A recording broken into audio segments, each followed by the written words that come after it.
okayfm 101.7. Okay, 101.7 FM Suni Ghana de Shimaima me mamunyina jo enumre.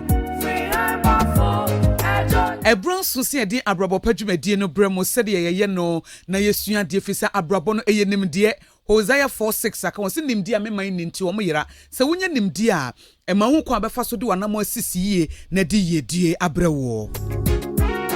Obrano edin test bebre wom ensam asisi ewa Abrabo mu no ya na edoso nanso de odi akire ya na wosua de odi kan nante eti anamotu ampanifo bi etutuo ne yesua bibia firi wo nkyɛn ne ade abobra na Aboagye na sane ye sha Abrabopa dwumadi ase a eya yetu ye hofo na yesua de no ene de medema wo ne say you are made for your challenges. You are made for your challenges. Title no eno no, you are made for your challenges. Onim say obro ye bue ade betimi bebo na woni so briw na ye wo se wontimi nsori biem wadwuma betimi abo obabi betimi afrim bema bi a wodɔ no betimi aka kire wo se wagya wo onya nware wo minimo baby wo ha na aka na wotwe na oma ba beye wedding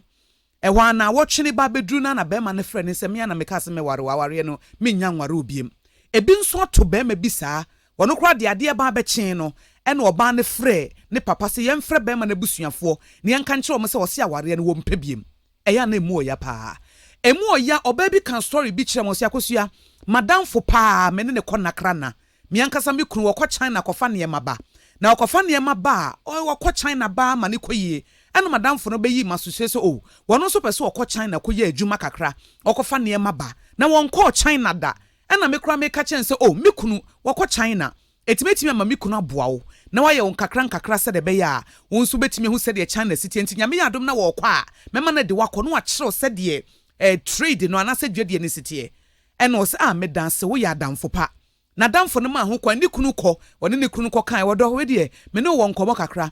madam fo asemasi wo so opese odi dwa kakra kɔfa ne ma free China ba won kɔ hoda wona gya wodi ho akɔ ne aba nti ukɔ ayi ne nkɔ eno ni kunu se me de ana me mpese wo so we de me se wonim se wo madam fo enti ene ne nkɔ ma me woni ne kɔ ye no afa de bemma yi mada nkɔ wi ase afa de bemma yi ne na damfo no wo maka bomu a obayetimi agye na damfo no kuna firi ne nsam ama bema no obi ono na wo nkwada miensa no waba begya aware no bibi sei eto wa eya wo baba akopɛ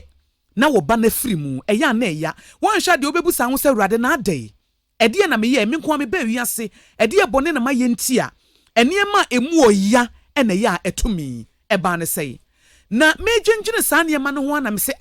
adie we die niema etoto ye wa Abrabo mu a eya enipa disappoint ye betrayals and disappointment enipa wo mu die hwamo waye obi papa no de boni atua waka wabo obi ama na nya adwuma wo ba bia wo ye adwuma na afi wakokeka ho asam ne ye wodi wobetimi twa atro de to so a emu oya wadamfo pa no woka asam boni wachi edigu woni mu ase wobi mpese wa ware be yeye ye woni pa bebre ho adwum boni wo mu tirimu a wo mu hu wo mu no sere kwa se de dadu lumba kae no no wo aye obone ena wodi nipa ye obone ne to nkyɛn a Abrabo no wankasa life happens Abrabo no wankasa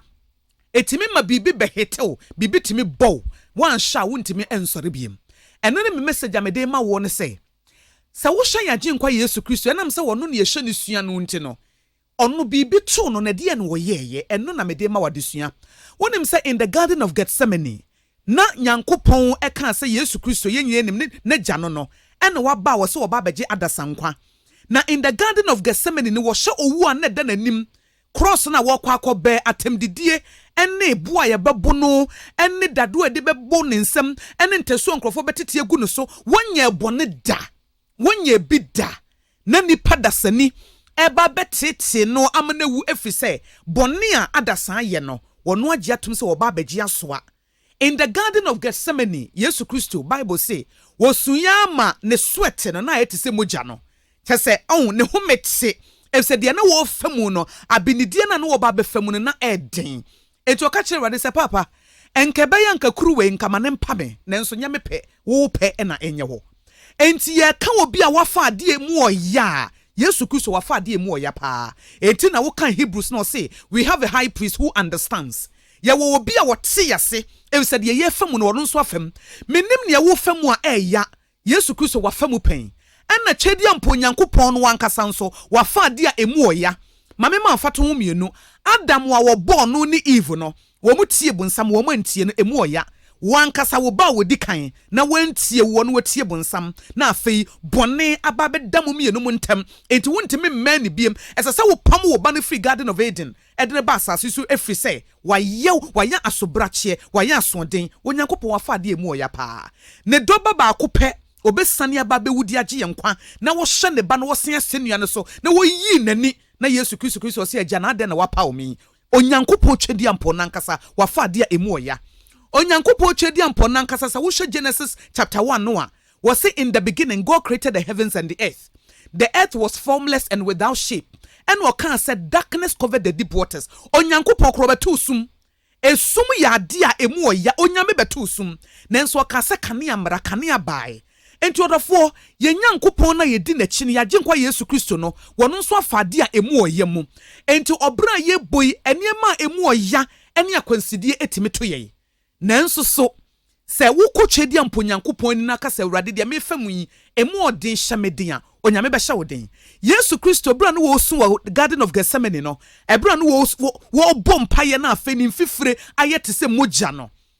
Onyankopon be hye ne din sa bre no Moses ni Elijah yi wo mo ho di ekere no e be hye ne din ema wotimi famu a menua bibi a wo fam sa bre ya you are made for it wonso betimi afam na de nkunimdie bi bebre wate se wo share the joy set before him was Yesu Kristo wo share nkunimdie bi na da nanim enti cross no wotimi faide a wonso so hwese nkunimdie bi da wanim ade na wo fam na ne enka wo sa woni ma besesa wate eniema besesa enka woda enti hwe wonim se Onyankopon no wo wo se ne suban ne seso no wo botaye bi ma wo wonim agene kra wo gene fa ho enya bone so obema wo wieye pa ene nkonimdie enti dia wo fam sa abre ya it is subject to change ebetimi asesa na wo mfiri mu kwa Onyame bekeka niema nyina asiani na di nkonimdie bi abrew efisa wo mo do asafura Awurade anyame afra wo mo no ade nyina di boa won na ewie won yi enti mo den minim ne ato sabre ya wusu a wutie mi akasa Akosua wonnim ne mafam eyampa se minim a wonyame die wonim die wo fam wonim die emu oya na wo say you are made for it eye wo se wontimi mfam nanso onyame de wo betwam na wo de wo twam wi a wo behwe wachi no akasa Awurade woni madiniye ade bi emre bi etwam na ya albatross around your neck na ye nkonua ana da wo kon ho no wo beka se me famu no ede yedie ede mpagya bi ede nyansa bi abreme ahyameden se wo gidie your faith will be tested obi ene wo gidie o se ne gidie no ensohwe mfam gidie ensohwe animu no eye gidie hunu gidie biara ebefa ensohwe mu na wotimi gina ema wo gidie ne timi gina ema fapem no eye kese enti odofo de wo famu ne bia akwansidie disappointment ni betrayals bia ababia no onyame mfa bibi nto so wo bra na dom no eni ho mawo sene Paul wase wo bompa ye mprensa said the thorn in his flesh onyame nyimfiri ho wase my grace is sufficient for you enti na bibi wo Paul ho anu opese ko wo bompa ye nyame amana anko nanso wase my grace is sufficient for you Onyankopon adom no ebeye kese wo so ebeboa wo befem na di nkonimdie bi beba efisa waka wo Isaiah chapter 41 verse 10 say I will strengthen you and I will help you mesha wo din na meboa wo ediene de wo fam bia you are made for it Onyankopon adom no eye kese wo so a edi nkonimdie na ebebre wo Meka wo say Abrabopa dwumadie no wasugu so awutie ewo okay 101.7 FM so